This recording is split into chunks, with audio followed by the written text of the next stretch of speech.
इस वीडियो में हम पढ़ेंगे congenital anomalies of thyroid gland. तो सबसे पहले हम थायराइड ग्लैंड की डेवलपमेंट के बारे में बात करते हैं और उसके बाद हम उसकी एनॉमलीज के बारे में बात करेंगे। It develops from the median down growth midline diverticulum of a column of cells from pharyngeal floor between first and second pharyngeal pouch। तो कहाँ से शुरू होता है? pharyngeal pouch से 1 और 2 के बीच में थायराइड ग्लैंड डेवलप होता है। The descent is interior to the structure that form the hyoid bone and larynx. तो ये फर्स्ट और सेकेंड pharyngeal पाउच के बीच में ग्रो होता है, बनता है और ये नीचे आता है आगे वाली साइड इंटीरियरली, और ये हाइड बोन आती है और लेरिंग्स आता है। 6th week of intrauterine life के टाइम पे, जब बच्चा पेट में होता है 6 हफ्ते का होता है, 1.5 महीने का मतलब, the central column which becomes the thyroglossal duct get resolve, की एक जो सेंट्रल डक्ट होती होगी, दो, क्योंकि थायराइड ग्लैंड में 2 लोब्स होती है ना, वो रिजॉल्व हो जाती है। The duct bifurcates to form 2 lobes. फिर वो डक्ट ही जो है वो तो बंद हो गई और उसने 2 लोब्स बना लिए। पिरामिडल लोब जो होती है is form by a portion of the duct. Pyramidal lobe जो होती है वो कहाँ से फॉर्म होती है? By the portion of the duct. Calcitonin producing parafollicular और C cell originate from the 4th branchial pouch. ठीक है, जो कैल्सिटोनिन है, जो एक थायराइड ग्लैंड का हार्मोन है, दैट प्रोड्यूस द पैराफॉलिकुलर और C cells originate from the 4th branchial pouch. Thyroid gland जो होता है वो नेक में प्रेजेंट होता है, enclose by the pretracheal fascia which is a part of deep cervical fascia. और उसके 2 लोब्स होते हैं, राइट और लेफ्ट लोब, जो इस्तेमाल से जॉइंट होते हैं और उसके फ्रंट में 2nd, 3rd और 4th ट्रेकियल रिंग आ जाती है। जो थायराइड ग्लैंड का वेट होता है वो 20 से 25 ग्राम होता है। A projection from the isthmus usually on the left is called as pyramidal lobe. Suspensory ligament of Berry होता है। This pair of strong condensed connective tissue binds the gland formally to each side of cricoid cartilage and upper tracheal rings. Pretracheal fascia जो होता है, which is a part of deep cervical fascia, splits to invest the gland.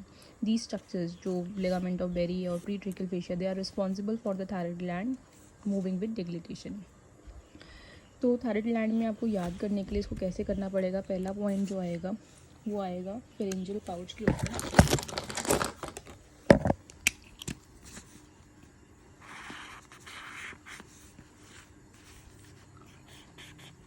जो दूसरा point आएगा वो ये आएगा कि थायराइड ग्लैंड जो होता है दैट डिसेंड्स एंटीरियरली, और वो हाइड बोन और लेरिंग्स बनाते हैं।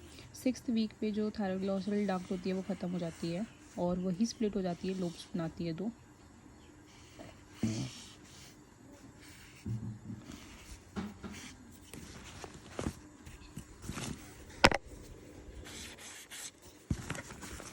फिर पिरामिडल लोब जो होती है वो डक्ट से बनी हुई होती है। कैल्सिटोनिन जो होता है प्रोड्यूसिंग द पैराफॉलिकुलर और originate from the 4th branchial pouch. अब थायराइड ग्लैंड है तो पैराथायराइड ग्लैंड भी होगा, मतलब जैसे आपने सुना ना, थायराइड ग्लैंड में फॉलिकल होता है, फिर उसके बाद पैराफॉलिकुलर सेल्स होते हैं। जो पैराफॉलिकुलर सेल्स होते हैं वो कैल्सिटोनिन बनाते हैं। तो वो कहाँ से आ रहा है? For the 4th branchial pouch. आप इस लाइन को स्किप कर सकते हैं। थायराइड ग्लैंड जो होता है वो नेक में प्रेजेंट होता है, enclose by the pre tracheal fascia which is a part of deep cervical fascia. तो किसने बंद कर लिया? थायराइड ग्लैंड जब 2 पार्ट्स में स्प्लिट हो गया, लोब्स बन ली, पिरामिडल लोब बन गया, डक्ट बाय पोर्शन डक्ट, तो उसको किसने क्लोज कर लिया? प्री ट्रेकियल फेशिया ने, which is a part of deep cervical fascia.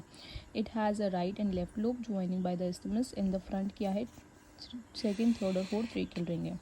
जो वेट है थायराइड ग्लैंड का वो 20 से 25 ग्राम है। A projection from the isthmus usually on the left is called as pyramidal lobe.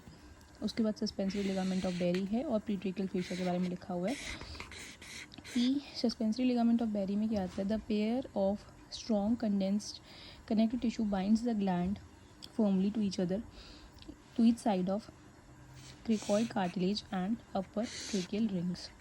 और प्री ट्रेकियल फेशिया में, विच is a part of deep cervical fascia, वो split होता है टू इन्वेस्ट द ग्लैंड। जो ये स्ट्रक्चर्स हैं, ligament of Berry और pretracheal fascia, they are responsible for thyroid gland which moves during the डेग्लिटेशन।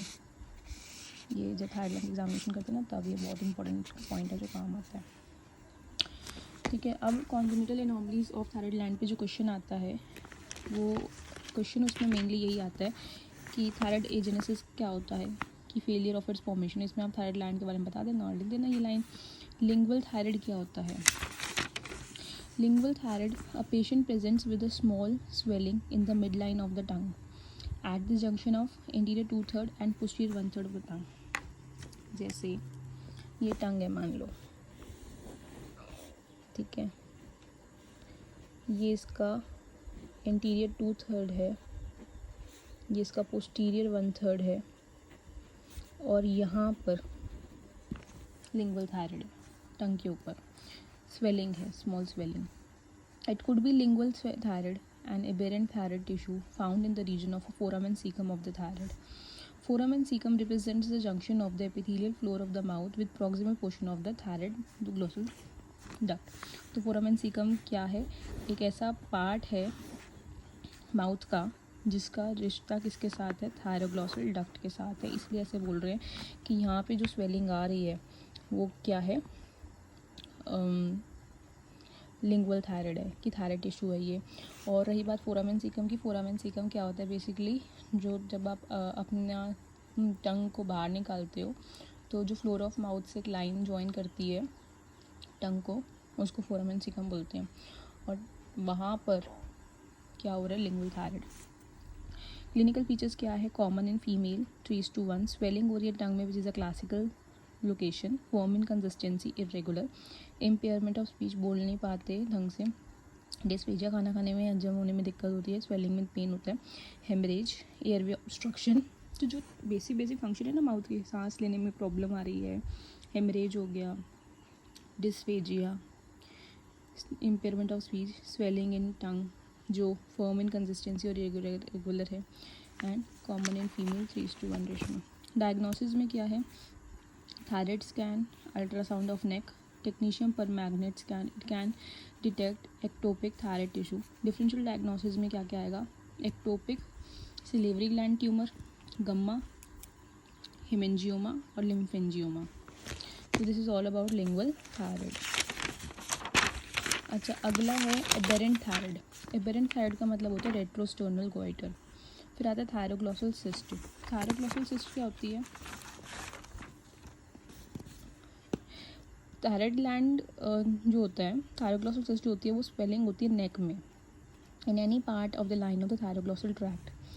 अब thyroglossal duct आपने देखा था बंद हो गई थी 6th वीक में, और उसने 2 डक्ट्स में आगे वो जो बनाया था, उसने 2 डक्ट्स, 2 लोब्स बनाई थी। तो वहाँ पर क्या होता है? ये ओब्लिटरेट नहीं होती कम्प्लीटली, तो वहाँ पे स्पेस है, तो वहाँ पे सिस्ट बन जाती है, और उस सिस्टिक स्वेलिंग में म्यूकस फ्लूइड होता है। कहाँ कहाँ पे बनती है थायरोग्लॉसल cyst? Beneath the foramen cecum in the floor of mouth, suprahead, subhead on the thyroid cartilage is the second most common site. Commonest site क्या है? कि हाइड बोन के नीचे। और सेकेंड मोस्ट कॉमन साइट क्या है? कि थायराइड कार्टिलेज पे। It is usually congenital where in there will be degeneration of the part of the tract causing cystic swelling.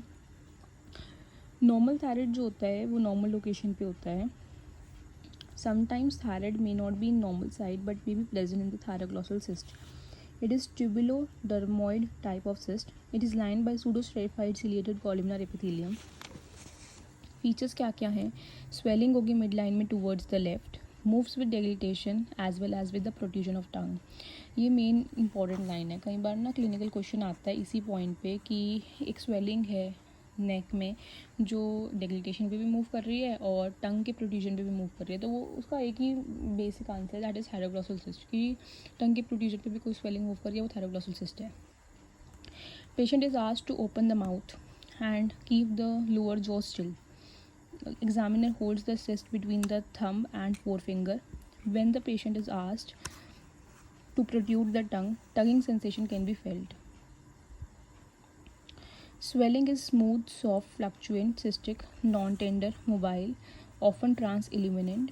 Thyroid fascia is empty if there is no thyroid in normal location. उसके बाद आता है थायरोग्लॉसल cyst can be infected and may form an abscess. Cyst wall contains lymphatic tissue and so infection is most common. Malignancy can develop in thyroglossal cyst. Investigation में आएगा radioisotope study, technician per magnet scan, ultrasound neck, T3 T4 TSH estimation, FNAC of from the cyst. Differential diagnosis में आएगा subhyoid bursa, pretracheal lymph nodes, dermoid cyst, solitary nodule, submental lymph nodes and collar stud abscess.